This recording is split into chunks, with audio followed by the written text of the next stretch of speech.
नमस्कार दोस्तों, स्वागत है आपका अपने YouTube चैनल अपनी पाठशाला पर। दोस्तों, आज मैं एक बार फिर से उपस्थित हूँ भारतीय इतिहास नामक वीडियो श्रृंखला का अगला भाग लेकर।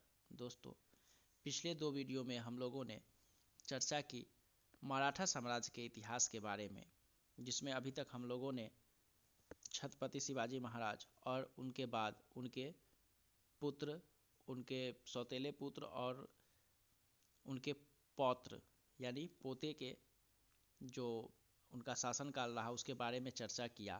और हम लोगों ने पेशवा युग के बारे में भी थोड़ा बहुत चर्चा किया था, जिसके अंतर्गत हम लोगों ने बालाजी विश्वनाथ के बारे में कुछ चर्चा की थी। तो अब हम लोग आगे बढ़ते हैं और चर्चा करते हैं बाजीराव प्रथम के बारे में। अप्रैल 1720 में बालाजी विश्वनाथ की मृत्यु के बाद उनके बेटे बाजीराव प्रथम की नियुक्ति शाहू ने पेशवा के रूप में की। बाजीराव ने मराठा साम्राज्य के विस्तार को भारतीय उपमहाद्वीप में 3% से 30% तक पहुंचाया। अर्थात पहले जो मराठा साम्राज्य था उसका जो भारतीय उपमहाद्वीप में 3% भाग पर कब्जा था, वह बढ़ाकर इन्होंने 30% तक पहुंचा दिया। अप्रैल 1740 तक अपनी मृत्यु से पहले उन्होंने कुल 41 युद्ध में लड़ाई की और उनमें से वे एक भी युद्ध नहीं हारे। उन्होंने 41 लड़ाइयाँ लड़ी, जिसमें से एक में भी उन्हें पराजय का मुंह नहीं देखना पड़ा। 28 फरवरी 1728 को महाराष्ट्र के नासिक शहर के पालखेड़ गांव में जमीन को लेकर बाजीराव प्रथम और कमर उद्दीन खान और हैदराबाद के असफजाह प्रथम के बीच युद्ध हुआ था, जिसमें मराठाओं ने निजाम को पराजित कर दिया। इस युद्ध में बाजीराव प्रथम ने सैन्य रणनीति का एक उत्तम नजराना पेश किया था। 1773 में बाजीराव प्रथम के नेतृत्व में मराठाओं ने दिल्ली के उपनगरों पर दिल्ली के युद्ध में बम वर्षा की और छापा मारा। मराठाओं के आक्रमण से मुगलों को बचाने के लिए निजाम से डेक्कन छोड़ दिया, लेकिन फिर भी बुरी तरह से भोपाल के युद्ध में पराजित हुआ। मुगलों ने इस युद्ध में मराठाओं के सामने पूरी तरह से घुटने टेक दिए थे और इसी के चलते मराठाओं ने मालवा से संधि करके उन्हें राज्य सौंप दिया। इसके बाद वसई का युद्ध मराठा और पुर्तगाली शासक के बीच हुआ। यह गांव बंबई के उत्तर में 50 किलोमीटर की दूरी पर आता है। इस युद्ध का नेतृत्व बाजीराव के भाई चीमा जी अप्पा ने किया था। इस युद्ध में मराठाओं की विजय बाजीराव के लिए काफी महत्वपूर्ण साबित हुई। बालाजी बाजीराव। बाजीराव का बेटा बालाजी बाजीराव नाना साहब की नियुक्ति शाहू जी महाराज ने दूसरे दरबारियों के विरोध के बावजूद अगले पेशवा के रूप में की। 1740 में मराठा सेना अकार्ट में आई और उन्होंने अकार्ट के नवाब दोस्त अली को दमलचेरी में पराजित किया। इस युद्ध में उनके कई महत्वपूर्ण लोगों को अपनी जान गंवानी पड़ी। शुरू में ही विशाल सफलता हासिल करने से मराठा साम्राज्य दक्षिण में भी तेजी से फैल रहा था। दमलचेरी से मराठा अकार्ट की तरफ गए, जहां बिना कुछ किए ही आसानी से उन्होंने मराठा साम्राज्य का विस्तार किया। इसके बाद दिसंबर 1740 को रघु जी ने त्रिचिनोपोली पर आक्रमण किया। अंत में कैदी बनाने के बाद चंदा साहेब और उनके बेटे को नागपुर भेजा गया।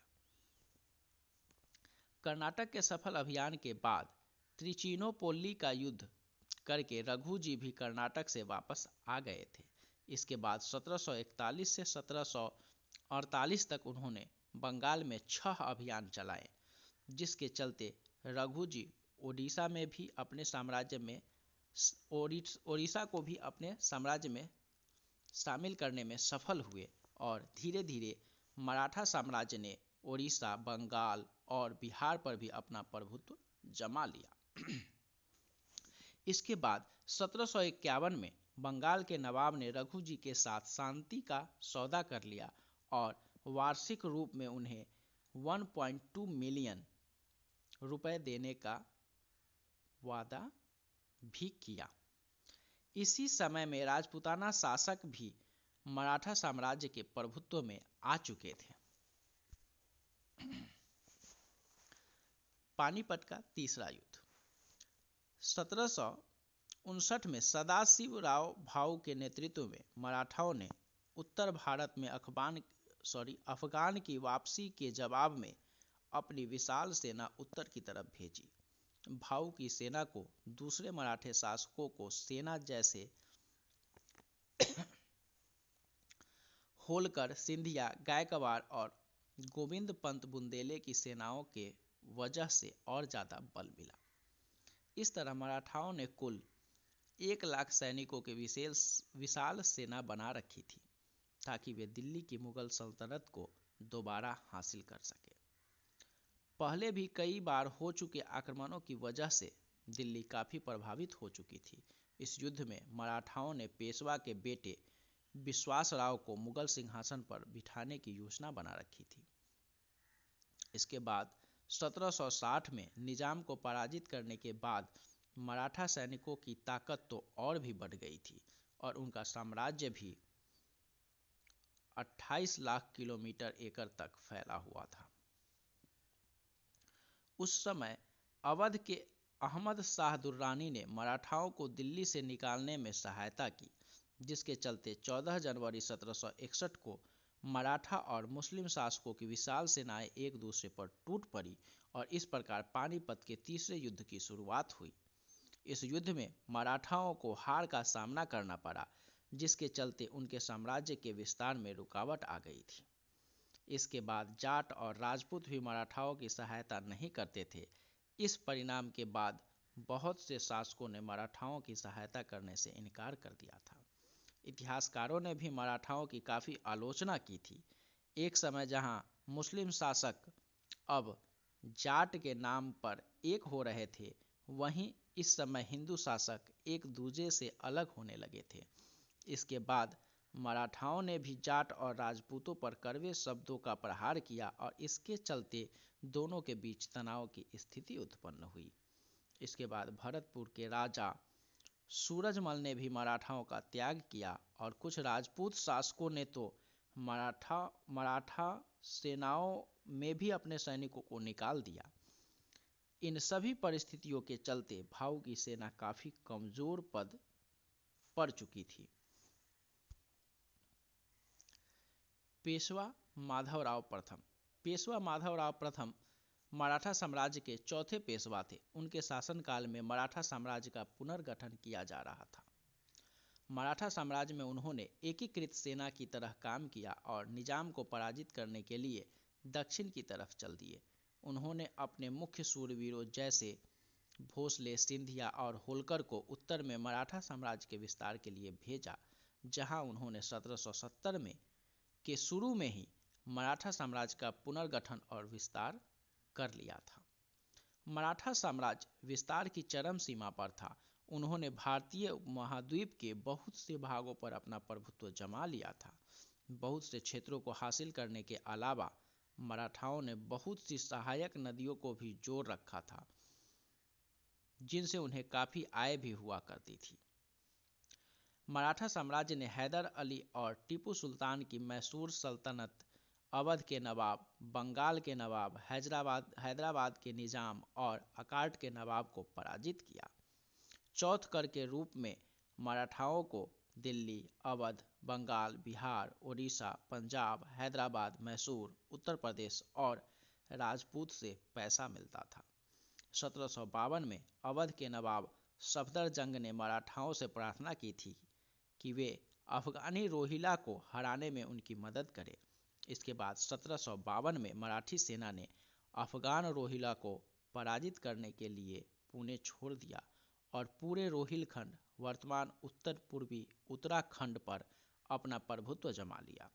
1752 में मराठाओं ने बहुत से मुगल शासकों के साथ दोस्ती कर एक संधि भी स्थापित की थी, जिसमें मुख्य रूप से वजीर और सफदरजंग शामिल थे।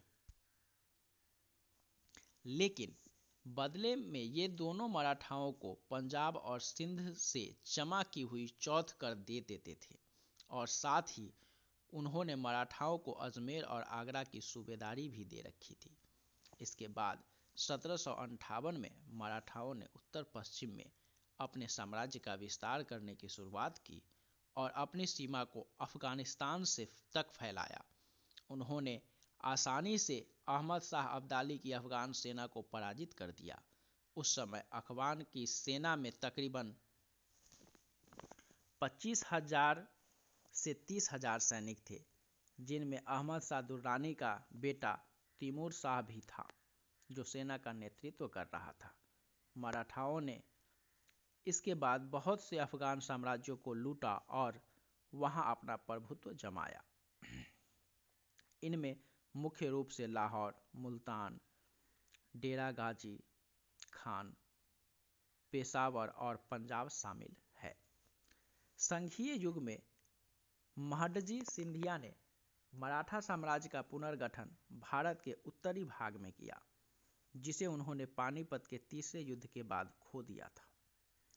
पानीपत के तीसरे युद्ध में मराठाओं ने सतलज, कैथल, पटियाला, जिंद, थानेसर, मालेरकोटला और फरीदकोट, दिल्ली और उत्तर प्रदेश में अपने प्रभुत्व को खो दिया था, जो उस समय सिंधिया के हाथ में थे।